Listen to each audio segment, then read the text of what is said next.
പ്രായപൂർത്തിയായ മക്കളെ കഴിഞ്ഞ് കിടക്കരുതല്ലേ? അപ്പൻ്റെ അമ്മയുടെയും കൂടെ കിടന്ന സുഖമില്ല. സുഖയില്ല. ആ തള്ളക്കോഴി കുഞ്ഞുങ്ങളെ കൊത്തിത്തിരിക്കുന്ന പോലെ പറഞ്ഞു വിടണം അല്ലേ? ഉറക്കം വരുമ്പോ ഉറക്കം ഒന്നും വരിക. ഉറക്കമൊന്നും വരികയല്ല. ചുമ്മാ വേണമെങ്കിൽ ഒന്ന് കിടന്നോട്ടെ അല്ലേ? പിന്നെ അത് തന്നെയല്ലേ ഇവർക്കൊക്കെ ഒരു സമയമുണ്ടല്ലോ, ആ കിടക്കണ സമയം. ആ സമയത്ത് വല്ലതും കഴിച്ചിട്ട് കിടക്കണം. ഇതിന് ഉറക്കമൊന്നും ഇല്ലെന്നേ.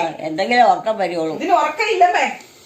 ഉറക്കം കുറവാ. ഉറക്കം കുറവാന്നേ. ആകെ 2-3 മണിക്കൂർ അവർ കണ്ടാലുണ്ടല്ലോ പിന്നോട്ട് വരുമ്പോ ഒട്ടു. ഞാൻ പറഞ്ഞു മനസ്സിലാക്കി കൊടുക്കും. ഞങ്ങളൊന്നും പറഞ്ഞാൽ കേക്കിയല്ല.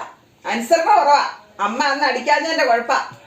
അല്ല അതിപ്പോ അറിയാം. ചെറുപ്പകാലത്ത് അമ്മ അടിക്കണായിരുന്നു. നല്ല ചൂരന് മേടിച്ചിട്ട് അടിക്കണായിരുന്നു. അതെ, ഇനിയിപ്പൊ അടിക്കൊന്നും വേണ്ട. ഇനിയിപ്പോ ഇതിനെ അടിക്കാൻ പറ്റുമോ? തന്നെ ഇതെല്ലാം മനസ്സിലാക്കി എടുത്തു. തന്നെ ഒന്ന് മനസ്സിലാക്കിയാലെന്ന് എനിക്ക് തോന്നുന്നു. കൊച്ചുകളുടെ കാര്യത്തിലായാലും ഒക്കെ അവന് ശ്രദ്ധിച്ചു നോക്കാൻ